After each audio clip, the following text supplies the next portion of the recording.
The hip-hop writer is a creator, composing, understanding words of cultured brilliance, powering a rebalance of the elements equally. Pages of rejuvenated reaffirmation, simply the almighty leadership of insightful craft work that stands to build through any confrontation born to be. Yet his daily duty is as a journalist that questions properly and uses his ears to filter the real. And as the art decays by dilution, he concentrates the best again and again, exposing it in the print. Today's journalist and tomorrow's historian, he listens to share. Here is that necessary attempt executed again and again and again. This is the Power Right Show at S.STREET Media. This is your brother, the lone low life with the home-sewn garment, the Boricua with the build, the true and living God. Stepping in score, Sunya as Allah, a.k.a. Skiller Straighter Low. And we're on S.STREET Media, the evolution of media, where every intrigue will have its own show, every incredible thought will have its own episode, and every timeless insight will be archived. As I always say, this show is about my element of hip-hop, the writer of what I like to call art on art and science on music. The only show in history, this show, on this hip-hop writer element that I have been a veteran of over 25 years. So definitely, you know, a lot of that documentation of the last decade is on, is in my new book, The Filtered Real, Essays from the Invisible Renaissance. You can get that on Amazon, or you can get it directly from me. And that covers the first 10 decades of this Renaissance. And it's awesome. It has everything you need. And it has everything that the people aren't really writing about, the artists that people need to be hearing about. And it's in that art and science of music fashion. Real creative ways of presenting my insights. That's the art on the art. And science on music, some real details, you know, not just saying like that's a dope beat, hot beat, soft beat, you know, using more so that way you understand some of the insights to the lyrics, to the beats, why we're differentiating all these great things, right? So, with that said, a lot of things I put out there, you know, if you're seeing all the things that I put out, I teach my course, the Peace Course at a law school in Mecca, but I also do that free to the public on YouTube on my Sunya 7, that's the number 7 YouTube channel. You can also go to the 5percentmedia.com and read my columns there. The latest one is the home of a school. And definitely if you're listening and you're trying to, you want to find out about hip-hop, but you also want to find out about the deeper ideas in hip-hop, and that knowledge itself is kicking on the mental door and trying to get you out of that stupor of being blind, deaf, and dumb, I'm here for you, right? We're here for you. You know what I mean? So check out the 5% Media so you learn more about that and everything. Also, too, nothing I do is without conjunction with my good brother DJ Toshi. And we just interviewed on our last show, number 287. Oh, yeah, that's right, 287 of these, you know. Frank Knight, one of my favorite MCs, who I call the greatest performer of this era. And Chuck LaWayne, though. You may not know who Chuck LaWayne is, but you will know after you hear all the beats on the Slim and Pickens album that they created. You know, a very dope producer. And a producer for MCs, you know, and they had their release party. Shout out Jay Ronan, everybody that was there at the release party. I was not, though, but you can check out the exclusive build with those two brothers on the DJ Toshi's Classic Storm Radio. So just go to Podomatic, look for DJ Toshi, and you'll find him. Also, I always like to talk about the last episode, which is still linking. It's a beast of a piece. It was the reel of 2020. I had thought about not doing it at all. I had thought about chucking it. You know what I mean? And so now I did it. And it's a 40-page piece covering everything that I could find that I thought was quality. That's not all the records I have last year. It's all the records I thought were the best and deserve to be talked about. You know what I mean? And there's going to be a lot of stuff that I'm going to make your asses pay for. So I gave you this 40-page piece, though, for the culture. Everybody's talking all that shit for the culture, and there's nothing for the culture, but you get this podcast you can listen to anytime you want. You got all this great stuff. And you know what? We're going to give you another treat. To introduce my guest who's online now, I wrote this, in the reel of 2020. He ended up being in many, many categories, and probably could be in more categories if I tried, because he doesn't really have limitations, though. So if I said, he obviously certainly would be in the Invisible Renaissance Essential MCs, you know what I mean? Especially what he's done since 2018. Definitely would be added to MC's MC works, because he really has all the tools, though. You can't really be more dexterous than him, though. You know what I mean? And the category I featured him was progressives, right? And the reason I did that is because my guest now, I always say, I think, and I say this to everyone. You've heard me say this on the show before.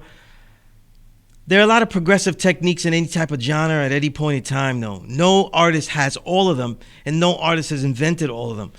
But if you want to see an artist that has invented some, has elevated others, and is probably the best combination, and when you listen to his music, is going to give you the most dynamic, unpredictable piece of works that you're going to get without fucking it up, you know what I mean? Without making the shit sound corny, always showing the MC skills, always showing you the beat skills.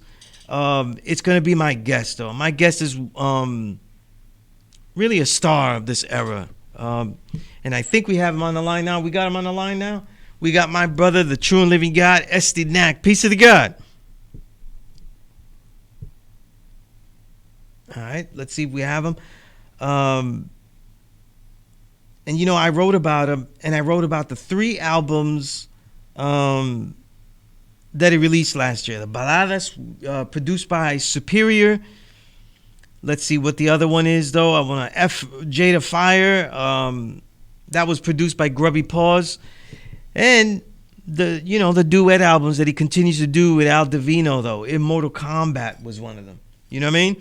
And let me give you some of the innovations and how I started this, right? I said this, right? I said, the first sentence here, right? I said, everyone wants to hear the next shit, especially when they hear an MC that has all the techniques, try anything. But then they don't, you know what I'm saying? And with these works, you see a focus with Estee Nack, but you also see experimentation, though, And I was like, you know what? I got to talk to him about it. I haven't talked, the last time I spoke to Estee Nack to do an official interview, he wasn't even this beast right here, you know what I mean? And he knows it, though. It wasn't even this beast, He was a great boom bap MC. But do we have him on the line now? Peace to the God. We got Estee Nack on the line. Peace to the God. Peace, God. You hear me? I'm gonna try to. All right, we're gonna try again to get him on the line. We're having a little bit of technical difficulties. Speak, God. Right. Speak. Try again. All right, we got the God on.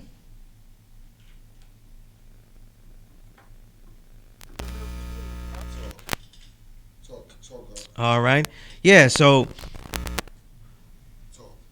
let me continue with what I said here. I said, flows, dexterity, breath control, can chant some patois, harmonize choruses, drop it in Spanish without reggaeton failings, so that the standard lyricist we'd still appreciate that we had at the beginning of the 2010s from the Tragic Allies LPs and early solo LPs was not all we were going to get. I'll give you an example, though. Last time I interviewed Estee Nack officially, because we have builds, we talk and everything, right? If I remember correctly, was the 14 Forms album. You know what I mean?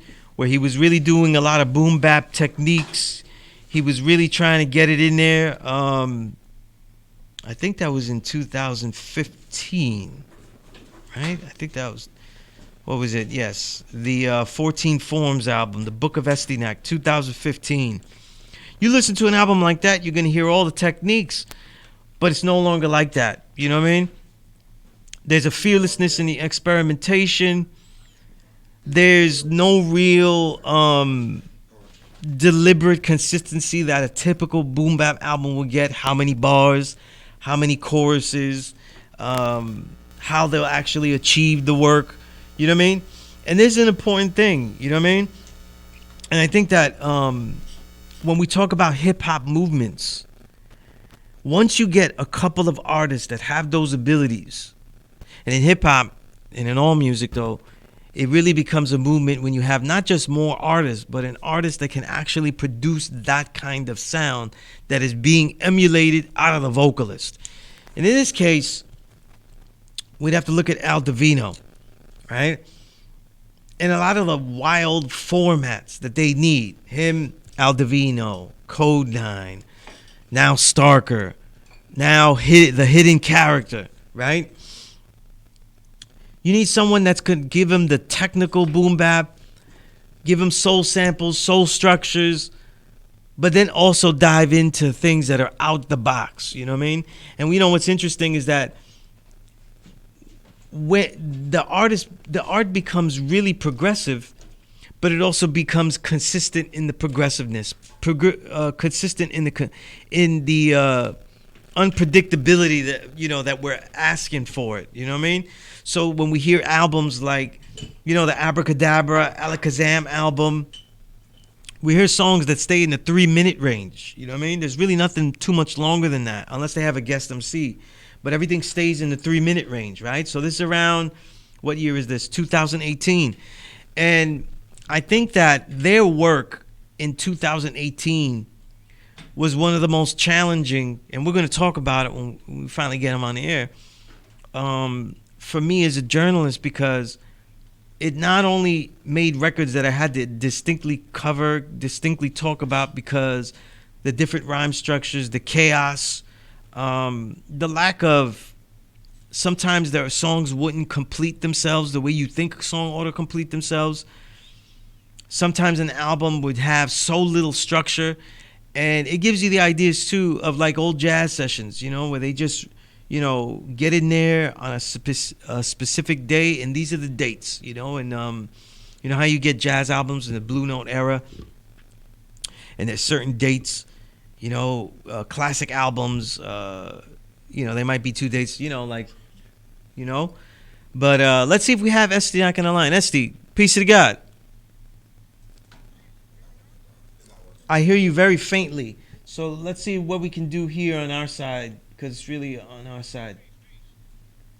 All right, so I have you on the air, God, but you won't be heard right now, you know what I mean? So I'm going to keep riffing about writing about you guys in 2018. When I wrote the Filtered Real book, one of the inspirations for writing the book was because writing a year-end piece about all of the music that came out, though, was going to be impossible without writing too much and going too long about what you and Al Divino were doing. And I said, you know what, though? These brothers are making me write a whole damn book. So let's make it a whole damn book.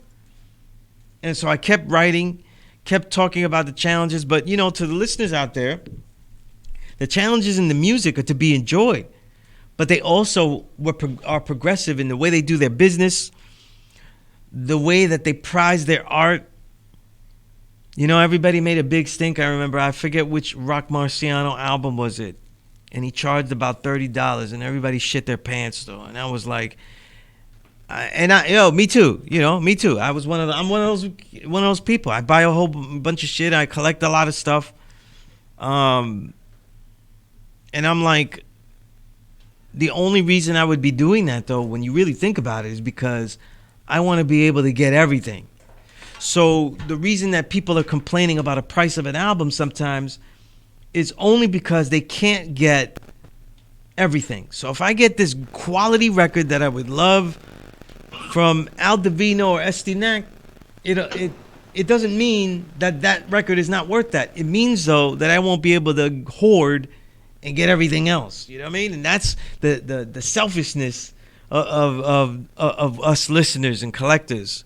Can we hear you, God? Peace to God.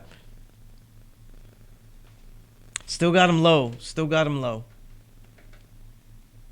Yeah.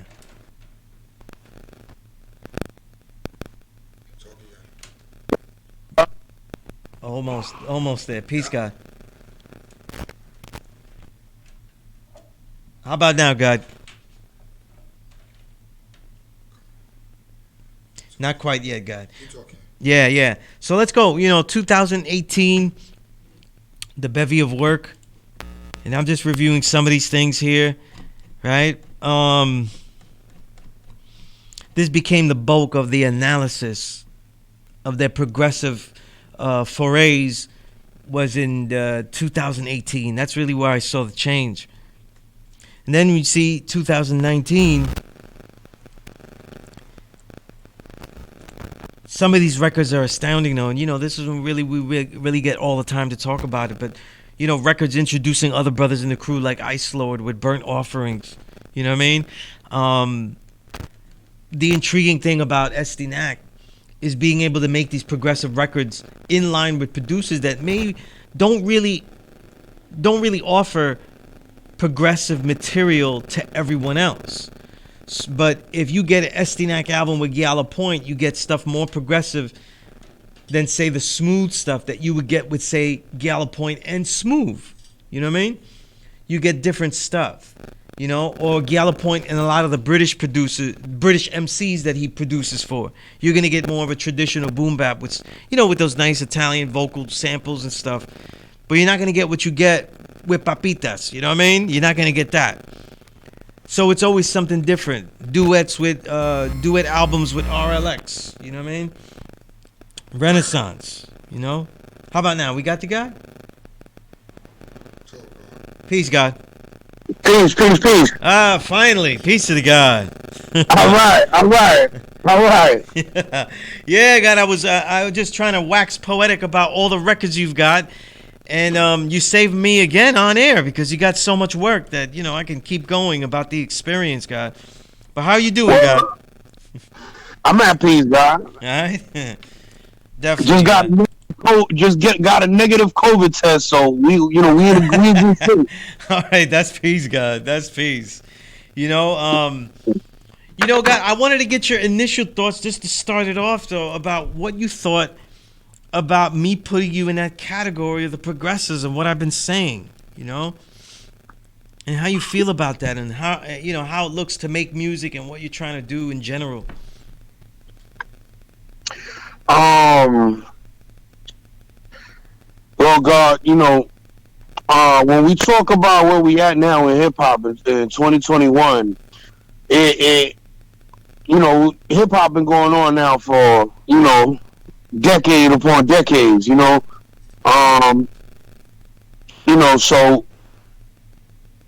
that means people been like, putting words and rhymes together, statements, putting music together, different sound styles, different textures together for a long time, God.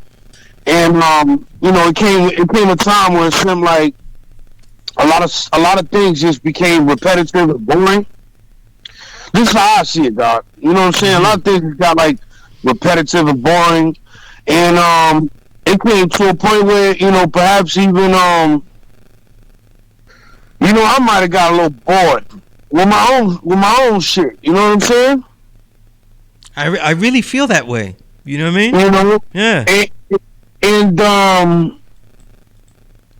when me and Aldovino started linking up. It was such a gap, in the generation. And where I'm at with my skill set and where he's at, where he was at, it's like he was, it's like he was born just, just putting flop shit together. Right. We were able to just like get in and vibe. And just like you said, like the like the jazz sessions, we kind of just get in here and vibe out, which is different from the formula from before when everything was so mapped out and so, we spent 3 hours just mapping out a song concept and just doing the most. So when we started just vibing out, God, that's when we really started to progress, right? Because progressive is to move forward. You know what I mean? To advance the culture as far as I see it, God. So uh, uh, shit just started going all the way left, God. We started recognizing the gap. We started recognizing the gap between our own, what we was going on, what we was dealing with. By the time you got triple black diamonds, Mm-hmm. up to, you get into, 2018, where, we really started carving into the culture. That old shit just wasn't flying no more. It was just not interesting. Mm-hmm. So the search for the production or for the sound, the way we was putting rhymes together and things of that nature and bouncing the energy back off each other, it was just a different pop for the gumbo, God. So, I'm blessed. Al Davino blessed. To be able to come through and really make this happen in real time, God. So, I commend you for your work, God, and identifying what it is that we going with. It just, it showed prove that, everything, is working to plan, God. The history is written in advance. Indeed. I wanted to show, right? Because, and I say this for a listener again, right? That thing that you said about being bored, right? As a journalist, though, to me, everybody else, 99% of the journalists suck. You know what I mean? And I get bored of list because that's my own, preferences and shit. You know what I mean? And no one is able to show the entire universe of what is going on. And if we made a top 10 album list, we could fill it up with all the stuff you guys did, and then we'd only have 3 spots left. So how could we show the whole universe? You know what I mean? The whole universe. And then if they were really good, they still would stand out in the whole universe, and people would be able to check out what was in there. But here's the interesting thing, God, that I think about a lot, right? Is that the way it worked out, right? When I wrote The Filtered Reel, I was challenging and just left it out there as a challenging question. The way you brothers were charging records, right? At one time, and I talked to Al Davino about this, charging, $99.99 for an album, and, then other exorbitant prices and shit, right? Mm-hmm. And what's interesting is that they became more, and I'm saying this as just a journalist historian. The actual fact is that these records became more coveted and more desired. And then people think, well, look, if you put them that price, nobody gets to hear them, though. But then I go around and I see people biting and try to bite the style of energy that you guys have. You know what I mean? They try to make chaotic records. They try to make these type of records. And I know what's happening, so they can't say that these records weren't getting heard. You know what I mean? It's almost like you guys and Al Davino was making mention of that whole almost like black market for these records. You know what I mean? And eBay going nuts with the records, Mm-hmm. So in the perspective, maybe 2 years, 3 years doing this, though, with the pricing and stuff like that, how do you still get challenges about the prices that you guys put? How do you feel about it now? What's your whole explanation or insight to it, though? You still get the blowback. You still get people, you still get people but those are, mostly people that aren't, haven't really been hip. They're just getting on to the wave. Perhaps they've heard about us, but didn't look into what was really going on. So we still get some of that blowback, but for the most part, it's it's kind of they're kind of not so shocked. Right. The way that we deal with the business aspect of it, and the way that we present our art on a market level is also an art, because business is an art form as well. Very true. Very true. And at this point, it's not so shocking. to see individuals saying, "Nah, I'm gonna price this at whatever the fuck I want." Uh, on a whim. This album sounds like 3456. This album sounds like 7777. Right, You know what right. I'm saying? When you like track titles, you price albums. Right. Yeah, yeah. 'Cause I saw some people on Twitter, they were trying to analyze the science between the album title of Al Divino Grubby Paws, and then they were like, wait a minute, he priced it like the title of the album, and they go nuts with this shit. You know what I mean? And it's just, I just find it hilarious though, because I feel like people, they have so much stuff. A lot of listeners are very spoiled today. You know what I mean, God? There's a lot of fucking music out there, and they're very fucking spoiled, and so they don't really appreciate how much good music there is, and how, like, this is actually something that you guys are doing as a business. You know what I mean? As a lifestyle, as like as a career. You know what I mean? And all funded by yourselves. Yeah, gosh. Let me add on to, you know what I'm saying, to the point you just made right there. And that's one of the things that I think got boring about this, this online musical culture, if I could call it that. Mm-hmm. Because with the advent of the interweb, music culture and the sharing culture, it's like you could just pull up anything you want at the drop of a dime, and you from the analog era, God. We from the era where we would walk 5 miles to go to the record store, Actually, just to like find something with a dope album cover that we never even heard before. Actually. And there might be one joint off that record that is like gold. There might be one joint off a mixtape that is like gold. But the search for that gold is where it comes from, God. That's where the value comes from, God. You value those joints more because you paid your cultural dues in order to acquire that. So now since we online, this is how we gonna do it now. You gonna have to either have to go put in a lot of footwork on the internet to try to get this, try to get access to this music, or you could literally pay the dues, and boom, now you in here, you in this room with us. You get access to our creative journey, so to say. Mm-hmm. And this is where the value maintains itself, God.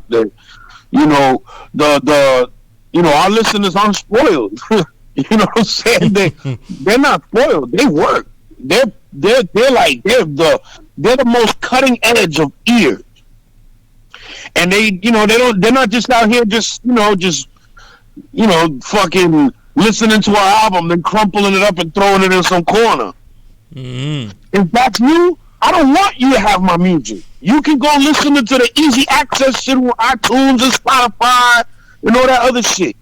You know what I'm saying? Like, our joint is, our intention is to be at the cornerstone from the bottom level with those who are, at the front of this culture. You know what I'm saying? Like you said, God, the progressive, not only artist, but listener, God. Mm-hmm.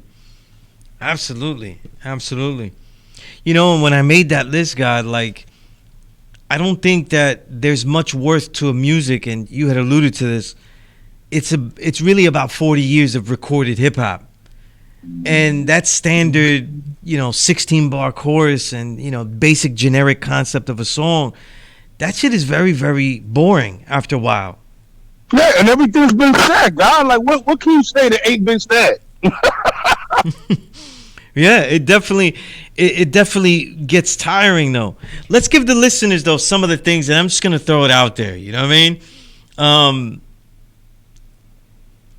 I asked you this before. I got to ask you again because, you know, people sleep when they hear an Estee Nack record, though. They know. What do you do to practice these techniques, though? There's techniques. There's the innovation of techniques, the ad libs, the chants. You know, my favorite now that I be doing every now and then. Nobody knows why I'm doing that at home, but I love going whoa. Yeah, that's crazy though. That shit is crazy. I forget there was. Is it the new Code 9 album though? Where it doesn't say. I don't know if it was you and. I just heard whoa, and it was going nuts, and you're just chanting the whole thing. No, but it's becoming it's crazy. Like I could do, I might be able to do. I don't know about a whole album, but you just chanting like that for about a whole EP's worth, man. It's very addictive. You know what I mean? It is hilarious though, and you know, it's also too where your ad libs are being placed. It's where you're chanting because. I feel like the way you guys do ad-libs, especially your ad-libs, Estee, it really captures the fun that you guys are having making the records. All these records I talked about, Hidden Characters albums, Starker's albums, Al Divino's and yours, when I listen to all these albums together, it sounds like you guys had the most fun that I've ever heard ever. You know what I mean? Like, this shit sounds like, man, these guys can do anything they want. It's just fucking fun. Like, you know, like the way hip hop is supposed to be. We're always talking about what it's supposed to be. And these records sound like y'all just had a fucking ball doing it. You know what I mean? Yeah, damn right. We do. We do. You know, so most of those records, we start working on them joints at like 9, 10:30. You know, we up at 6 o'clock in the morning. My eyes is drifting. And we wrapping up a section, you know, with like 5 or 6 jump offs. You know what I mean? You know, and the process is really no process, God. Like, you know, we on some like, form is no form. Mm-hmm. So like order. So what you say as far as like, you know, how we work on it, we just work. You know, we get in here, what's up, you trying to cook? Like, boom. And we start cooking, and that's, you know, that's our execution and our practice all in one. How does it work with other MCs that you get on, though? Because I see how it works with the crew, but how does it work when you get like a Ito on a song or a Danielson and stuff like that? And they always seem to mesh, too. You know what I'm saying? They have no problems and stuff. You know what I mean? Yeah. Well, you know, when we got a record, God, like, let's go back to everything that we're talking about. Back then, it's like, okay, I'm gonna have 4 features. Who are my features I'm gonna have? We don't do none of that. It's just like, this needs Ito. You know what I'm saying? This needs Danielson. This needs, Ice Lord. This needs, and it's like, I guess it's just we just go on the hunch, God, and when we build for the best, God. So when we just get that like hunch, we act on it, and we'll drop the track off, and if the artist reciprocates, it usually works out. That's crazy. Let me tell the listener about something else I hear when I hear Estee Nack rap, right? Estee Nack has abnormal breath control, right? It's that Dominican shit, though, where they just talk forever. You don't know what word. It's all one word. That's why it's funny when you put all your songs as one word, because I lived in the Heights for 12 years. I was like, both my baby mamas Dominican. I was like, wait a minute. This, everything is one word and you can do it. But you do something that is also unexpected, too, is that you have this breathless flow, but you give a lot of pauses into it, making cut phrases out of it. You know what I mean? So it'll be like da da da da, da da da da, and then when you realize it's like, even if I tried to do the verse because it supposedly has pauses, I could probably recite in karaoke with Estee Nack. It's not so easy. You know what I mean? Yeah. And these are things I feel like you didn't really try to do earlier, and like when you just let go of all the the constraints, because you'll be doing flows that people don't expect on regular, hard drum tracks. Certain type of flows people expect though, if they're drumless though, and you always seem to give the one that I don't guess. You know what I mean? I say he's gonna do this type of flow, and then he does the other one. You know what I mean? And this is what I mean by progressive. And I'm not saying that for you, SD. I'm saying that really for the listeners, so they could take note of all the things that's going on here. But let me mention one song. See if you could remember some of it. I'm thinking about right now. I'm looking at the Baladas album. When you decide to work with a particular producer, how does that affect it and everything like that? Are they giving you like most producers do now? They give you like, a million tracks and you just pick out of a giant batch, or how did it work with Superior? For the most part, my preference is not to get some huge dump off of beats. Mm-hmm. Sometimes that just gets a little overwhelming. We like to deal with everything in proximity to what it is that we're going to be doing. Because, I get this huge dump off of beats. I may like this beat today, but I may not like it next week. Right. Or vice versa. I may not like this beat today, but 2 weeks from now, this beat is the best beat I ever heard in my life. So it's usually, I'll get, for example, Baladas, Superior was sending me one beat at a time. And, we would work on that one beat, or we passed and go on to the next beat. And just, we, for the most part, we stack them up like that. We stack up the project that way. So a track may not be done, but then you just feel like, let's move on for now, and then we could go back or whatever, right? Yeah, I mean, it's just like, it's all about a feeling, God. Like, if the animal instinct come in, I'm gonna tear it down. If the beat needs some work, if sometimes I hear a beat, I'm like, hey, let's, throw the bass up on that, or, if that kick was different. Or sometimes I'm just like, fuck it, if that kick was different, it would have been different. It's not different, so let's move on. So like I said, it's a formless style, guys. So I go on my instinct, on my gut feeling. Often when it comes to this music, God, we are mathematical in culture, God, in practice on a daily basis. So with my art, it's real good to just kind of like leave that paradigm that governs a lifestyle of a 5%er, God. It's a strenuous daily operation, God, to show and prove that allows to God, and that there is no mystery, God. So with my creative process, it's great to just chill. You know what I'm saying? Right. Let me segue, though, to a tough question that I get, right? And I get this a lot in my class mainly, right? Where people, they try to separate certain, rappers that are 5%. And they're saying, and I was telling them, you don't know who's 5% unless you really know who they are. You know what I'm saying? Because anybody could really talk about it and do some good Googles and sound like they're a 5%er. You know what I mean? But when they think someone is a 5% rapper, they expect certain over-righteousness and holiness from them. You know what I mean? And they listen to Estee Nack records, though, and, you got the Sucio records. You know what I mean?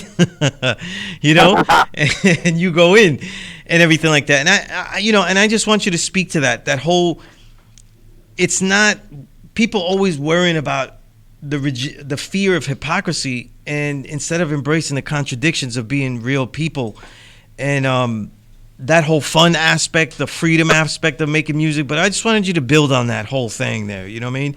I think it'd be better well said from someone that's actually making it. Indeed, God. That's this is to add on to what I was saying before about, the strenuous lifestyle of somebody who lives mathematics on a daily basis. We're dealing with art. We're dealing with creating. We're dealing with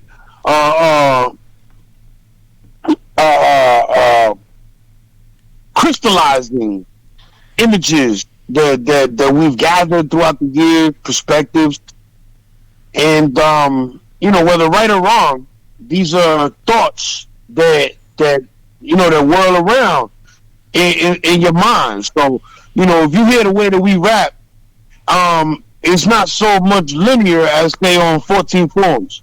14 forms, you can kind of sit back and just follow, and everything kind of stows itself together pretty easily. Mm-hmm. Whereas now you may hear more sporadic, more chaotic, conceptual. It's like a clothes in the laundry of thoughts and everything. So some of them thoughts may align with what you may expect from a 5% artist, but then the next line, it may just, I may be on Pluto, God. I see you. So it's just, I really don't put a boundary on myself. As far as I'm concerned, I'm just splashing. That's what we call it. When we get in here, we splash. And my splash has no religion.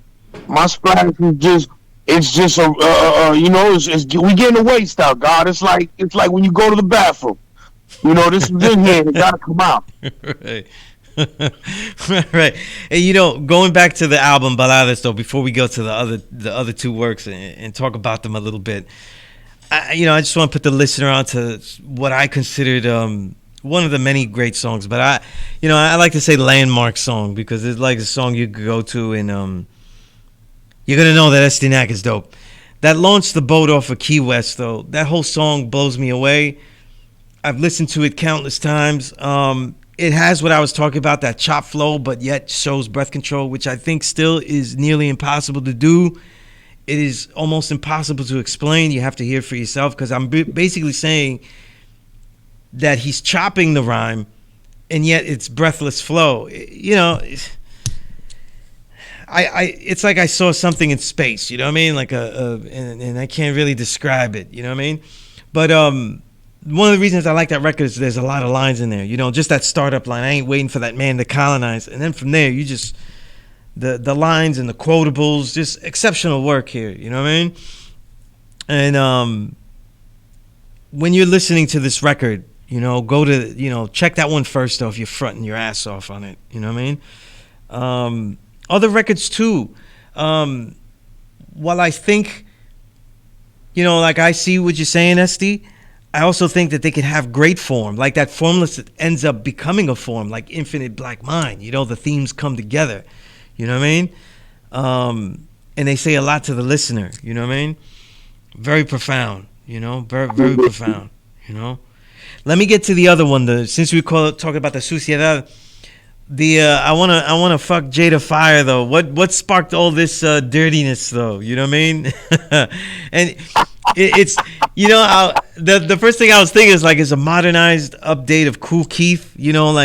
Some of Kool Keith's albums, not just Sex Style, but he has a couple of other ones where he does this. You know what I mean? And just like Kool Keith stuff, those albums aren't just about like fucking. You know what I mean? That's not what the whole album is about. You know what I mean? It's kind of like just a springboard to a lot of other stuff, you know what I mean? And this album definitely suits the idea. But man, this album is just funny, and it's just fun, the titles are crazy. And 10,000 condoms though, it's like it's like a porno Christmas song, like 10,000 condoms. Like I was like but just cleverness, fresh tennis wear, like even the titles are dope, you know what I mean? And yeah, it's just great stuff. But the song that always blows me away every time I listen to it, though, if I had to pick one, that landmark track though was the last track, the XXS, the X track. Man, that's an MC Clinic, God. Like that was just beastin'. You know what I mean? Just crazy. Just crazy. It's Yeah. not, you know? Yeah, that project was fun, man. Like, I just, I got, is the beats really drove, like Grubby's style. I describe, his name is perfect. Is Grubby Paws. It's like he got like the like dirty, like what I'm saying, like Right, right. perverted sounding He's beats, really like, hard to describe. When you're writing about Grubby Paws, it's hard to describe him because he really doesn't stay in one place. Like a lot of producers. You know what I mean? right. Yeah. Now I say this, man. One thing that you can always expect from Grubby Paws is like, it just sounds dirty, man. Like, this shit sound nasty. It sound like it was like he dragged all his beats and like used motor oil. You know what I'm saying? Like, it just sounded like smut to me. You know what I'm saying? By the way, I wanted to ask you this though. Did you try to get this to Jada Fire? Like, just try to get this to her, like, so she could hear, especially when you gave her your reasoning. You know what I mean? Like that was like the funniest shit of any record I heard. No, we did. We did, man. We did. We actually tried to reach out to Jada Fire. We tried to reach out to Jada Fire. That cover. We were supposed to have Jada Fire on the cover, but yeah, it didn't work out, and I'm actually glad it didn't because I linked up, I linked up with the artist that did the work, and he brought that shit to the next level. It is great artwork. You know what I mean? We did a painting that is phenomenal. We have the painting, the actual painting in Grubby Paws' studio. It's like a 16 by 16. It's a beautiful work of art, in my opinion. You know what I'm saying? And I think it just perfectly exemplifies, what it is that I was trying to do with the album. Yeah, he definitely captured your vibe though, especially like where you're leaning on the wall and looking at it, like you're just like, damn. It's about to go down. He's like, this is what it is. Yeah. And honestly, that's kind of like what it's like when I walk in the Grubby Paws studio.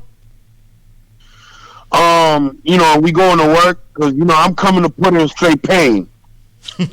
So, sometimes I find myself, leaning in the doorway of the lab, just like just waiting to test it up.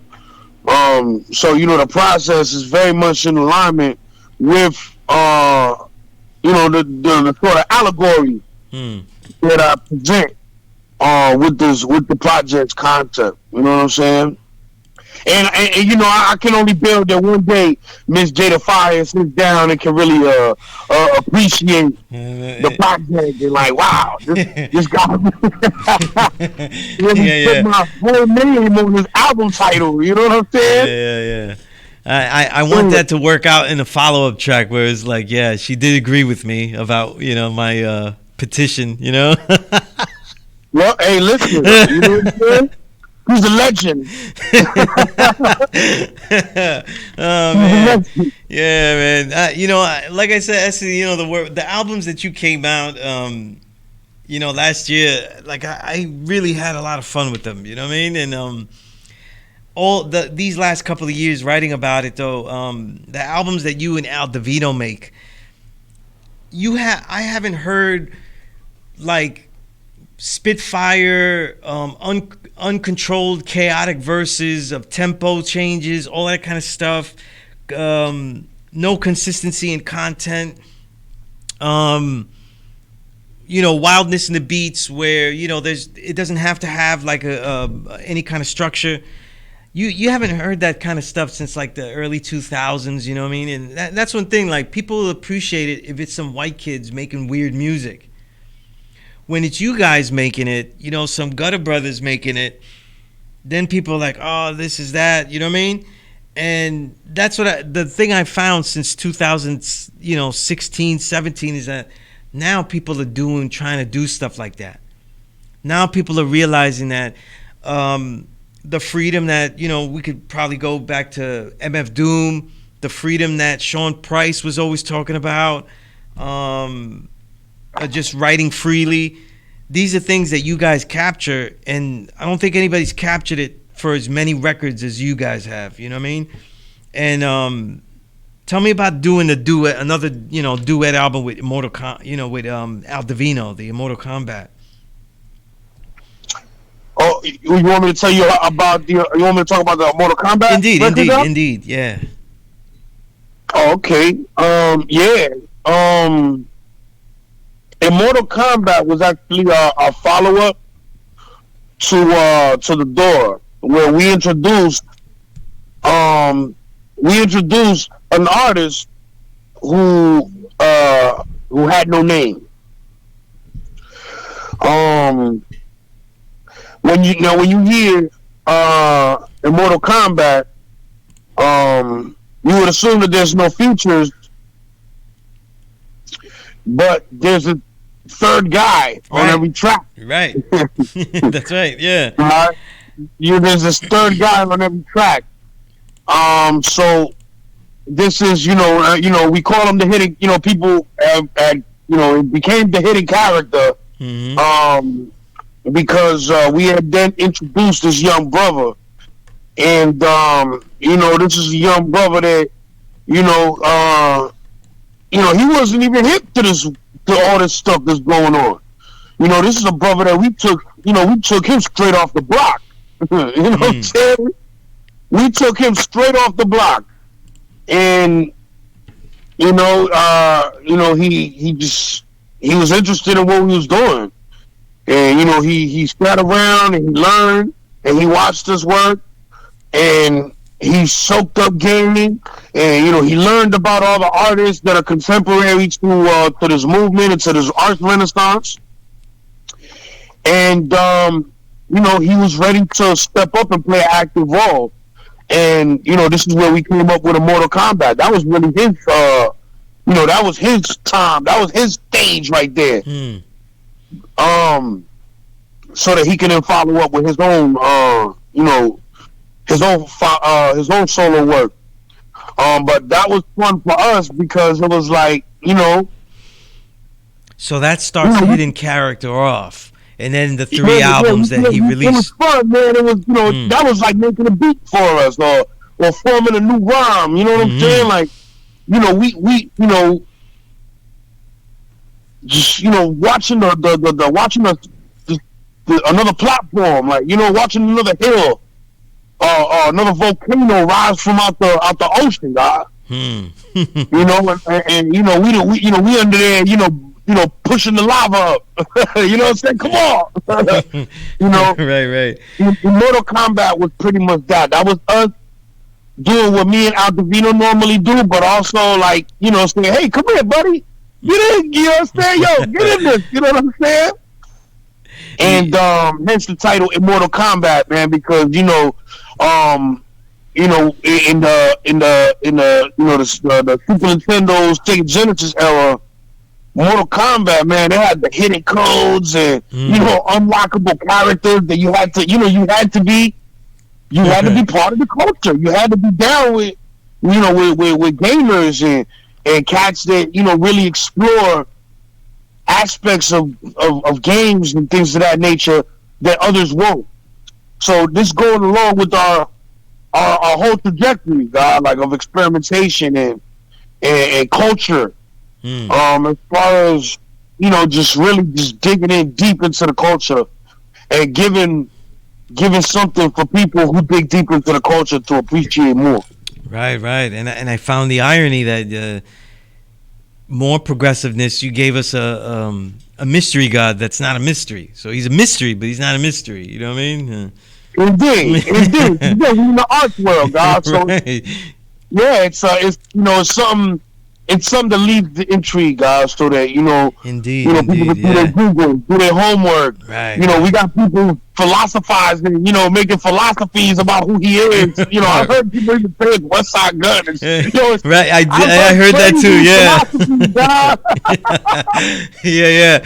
I heard that too, and I was like, it doesn't even sound like West Side Gun. I was like, right.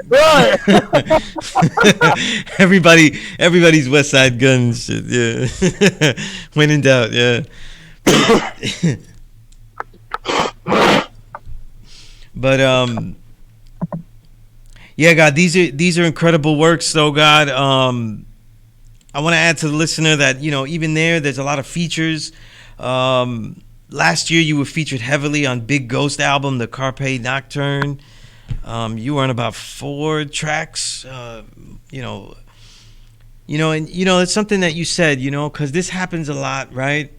In a lot of movements of music in general, the more progressive artists don't really know the whole field or work with the whole spectrum. But you've got work with everybody. And like I was saying before, other people's work blends very well with what you guys do. You know what I mean? And that's something I find very intriguing too. It is hard to cover. You know what I mean? Because I know a lot of other guys that they would really stumble on a lot of the music that you guys make. You know what I mean? Indeed. But yeah, but I want to switch to something else, God, that we were talking about. Yeah, so I covered the 3 albums that you did this year, right? So what are you working on now, God? Like what's the works now? Is there anything that you're working on, particular producers, or are these going to be, or are you going back to just like varied producers for projects and stuff? So like, what's the strategy now to do them? I mean, God, honestly, I'm just gonna, continue, doing what we've been doing, just, having fun, waking up, looking at my beat selection, beat folder, chopping up samples and just kind of, taking it day by day, stacking up. I got a couple joints in the work. I'm gonna choose not to reveal any of my stuff at the moment. Naturally, you can understand how it is. Absolutely. We give it up. Absolutely. But yeah, I've got a couple things. God, with the COVID-19 and the subsequent cultural, social dynamic that we're in right now. It kind of changed things, God. So, naturally, most of us have undergone, a different vibe. And everybody's affected by this COVID thing. So, naturally, as artists, we are social, cultural. How can I say this? Like we kind of like we kind of document, the social cultural interactions between individuals. So it's been interesting, God, adjusting as an artist to being fucking a year on lockdown, God. You know what I'm saying? So there was a lot of work. There was a lot of work that we did as artists, just having fun and just getting in tune with ourselves and kind of just just renewing, God, just renewing my history as an artist. I got a chance to sit back and look at what we've done the past 5 years. Mm-hmm. And this year, my feet is already on the floor now. So, we're gonna get back to it this year. And I got a couple things lined up with individual producers, as well as the more freeform stuff where we just reach out and tap a couple of our friends on the shoulder for beats and stuff. Indeed. Do you find, because I find your work, like you're saying, real cipher driven. Brothers actually seem like they're right there doing it together and everything like that. So have you, with COVID, I would imagine that you're recording a lot of stuff by yourself. You know what I mean?